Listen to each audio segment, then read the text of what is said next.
Welcome to the third video on the unit on immune disorders and vaccinations.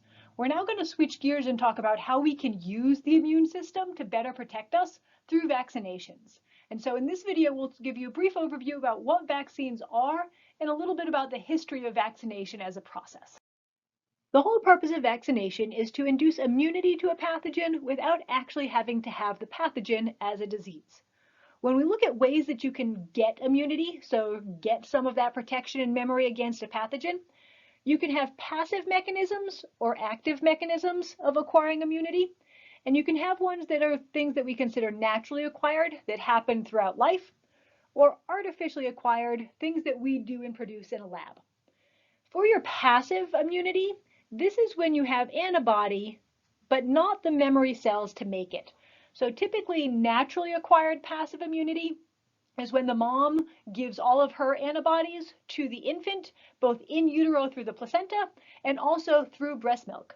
This is one of the reasons that breastfeeding is healthy for the infant, is because they're not just getting food and nutrients, they're also getting the immunoglobulins, the various antibodies from mom that is giving them passive immunity while their own immune system actually develops.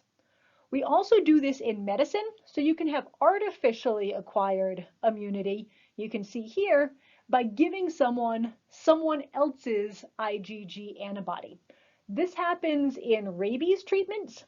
So if you're bit by an animal that they think might be rabid, they're going to first give you an IgG shot. You might hear this as an immunoglobulin shot. That's IgG against the rabies virus, so that you will have protection immediately, and then they'll vaccinate you so you can start making your own. When we look at active immunity, this is when we're actually using the adaptive immune system. So your natural adaptive immunity is when you get sick, so you're exposed to a pathogen, you go through that whole primary response we looked at where the adaptive immune system is activated. We're going to activate those memory cells, and then they're going to be there waiting in case you see that pathogen again. Okay, that's your active immunity that's acquired naturally. What we're going to look at throughout this video is how do we have that active immunity that's acquired artificially through a vaccine. So the whole purpose of vaccination is to allow for the development of memory cells by artificially stimulating the adaptive defenses instead of stimulating them with an actual infection. So you can see here, okay, in this figure, we're using a pathogen. This pathogen would be replaced with the vaccine itself. So a vaccine is just the immunogenic material, the thing that's going to be recognized by the immune system, that's going to artificially activate this whole system, because it's not actually a pathogen that's going to make you sick. That vaccine gets taken up by your dendritic cells or your macrophages, and we go through the antigen presentation process to those helper T cells, and those helper T cells will go down the Th1 and or Th2 lines. Remember, that's going to activate your B cells, which will start producing antibody, but they'll also make some of those memory cells, and this is the key. So everything that we just did in the picture, that would be this primary immune response. What we want is to make the vaccine do this, and then if you see the actual pathogen, you immediately have those memory cells that are activated, and you get the strong secondary immune response so that you don't even get sick. Most of the time, you don't even know you were exposed to the actual pathogen because of that memory response. The concept that the body had some sort of memory to protect itself against infectious diseases is really nothing new. We've known for thousands of years that there are some diseases that if you got once and you survived it, you weren't going to get it again. For example, smallpox leaves pockmarks, they leave scars on the face. 1,000 years ago, those were actually considered a sign of a good mate because it meant that you had smallpox, it didn't kill you, and so if they married you, you weren't going to die the next year from smallpox when it came through the town. The idea of protecting someone against smallpox has been around for thousands of years, and they called it variolation. This was a process of deliberately inoculating someone with infectious material. So smallpox makes little scabs on the skin. What the ancient Chinese medicine used to do is take some of those scabs, dry it down, and actually give it to someone. This would produce a milder form of the disease, and then they wouldn't get the full-blown smallpox. Now, the problem with this is they were actually using smallpox virus, so from an infected person that had smallpox, which meant some percent of the time the people actually got smallpox and died. Not necessarily the best, but that percentage was much lower than if you actually contracted smallpox naturally, so most people thought it was worth the risk. When we start moving into modern vaccinations, we moved from using the actual pathogen, which is what was used in variolation, to using some modified version of the pathogen, either one that was no longer alive or one that was maybe a slightly different species so that it no longer was going to have the same symptoms inside a person. This is actually what the very first vaccine was. It was developed in 1870 by Louis Pasteur, who came up with the idea of using cowpox, which is the cow version of smallpox, in people. So he noticed that milkmaids, people who are out milking cows all the time, tended to get cowpox, so they would get cowpox pustules on their hands, but they never got smallpox. And so he said, this is a very mild disease. Maybe it protects us from the really deadly smallpox disease. This shows you what medicine was like at the time. He actually took a cow that had cowpox, took the scabs, crushed them up, and gave them to the son of one of his friends. So he gave it to a 10-year-old kid, waited a couple weeks, and then gave the kid smallpox. So not really something that would fly today, but it worked. The child didn't get smallpox, and this is really the first idea of vaccination. And so that was developed into the first smallpox vaccine in 1796. So one thing to recognize with that timeline is that vaccination has been around for a whole lot longer than antibiotics. Remember, we didn't have penicillin until the 1940s.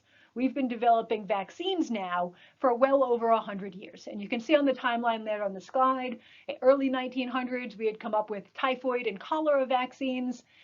Kind of the 1930s, we had come up with diphtheria and BCG, which is TB.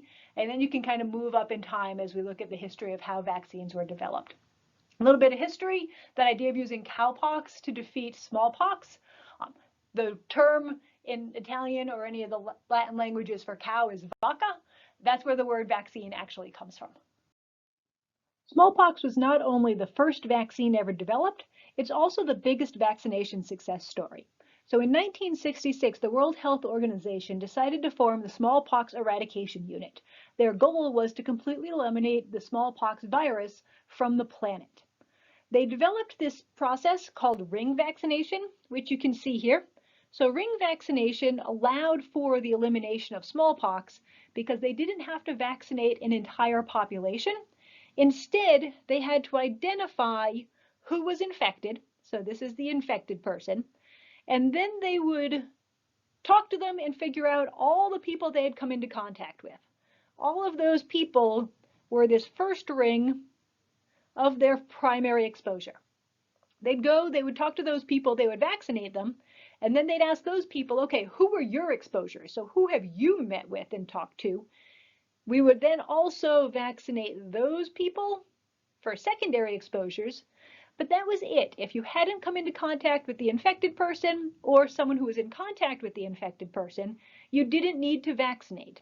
Part of this is because of how smallpox as a disease works, that the vaccine could actually be given to that limited number of people. The other reason this worked is that the smallpox virus has to live in people. It can't be found anywhere else on the planet. So if you can make people unable to get it because they're vaccinated, then you eliminate the source of the virus on the planet. And this was successful. So we actually officially eliminated smallpox from the entire planet in 1980. This is the documentation that was signed by all the different countries that ratified it. And you can see that vaccine being given here. The nice part about the smallpox vaccine is it doesn't require a whole lot of technical skills. It's actually not a needle injection. Instead, it uses this little bifurcated point. You get a drop of the vaccine in there, and then you actually just stick it in someone's arm about 10 times, and that's going to form a little welt, and it's going to give you the vaccine. And so we haven't had any cases of smallpox on this planet since 1980. And in fact, it's on the Class A bioterrorism list only because if we do see infections, that will be a bioterrorist event, because there is smallpox virus that's still stored at the CDC in Atlanta and at a couple other labs around the world, mainly being the CDC's equivalent in Russia. So you should understand the general concept that a vaccine is just a way to artificially activate the adaptive immune system. But not all antigens can do that. So you can't just pick any old antigen and say it's going to be a vaccine. We really need to be able to develop a vaccine so that it can function to activate that adaptive immunity. So what are the types of things that a good, effective vaccine should be able to do? The first is that we want it to be able to activate both the humoral and cell-mediated responses. So remember, your helper T cells can go down Th1 or Th2. We really want a vaccine that is going to have multiple antigens to it that's going to activate both sides of that. So we develop both helper T cells and cytotoxic T cells with memory to them, and so that we activate B cells with memory cells to them. We want to make sure we have that long-term memory response. So a good vaccine is going to give us a nice, robust memory cell pool so that when we see that pathogen for real, we get a good antibody response to it. We also want it to cause minimal side effects or discomfort. Anytime you're using anything for pharmaceuticals, this is always going to be a key. We want it to be able to easy to administer. Hopefully it will require only a few doses or none at all so that you don't necessarily need those boosters. Because if it has multiple doses and you have to go back multiple times, sometimes it's harder to get people to do that. You know, the 3-step hepatitis shot, I'm pretty sure I had to do like 4 times before I got to that 3rd shot and actually remembered to go and get it done. We want them to protect against the natural pathogen. So clearly a vaccine isn't any good if it mounts this whole adaptive response, but it doesn't actually protect against the true pathogen itself. We also want it to be affordable. So this is one of those things that vaccines are a great public health measure, but in order to be useful for the public, they have to be affordable to all. The other key is to be stable so that they store well. This is for something you want to consider because we might not make vaccines just for the developed world. If we want vaccines to be useful in the developing world, not every place might have access to electricity or refrigeration. So if your vaccine is stable, it can be stored, say, at room temperature, it's going to be able to be delivered to a much wider audience. So all of these things are great to have effective vaccines that both work, activate both branches of your adaptive immune system, and can also be distributed to wide populations.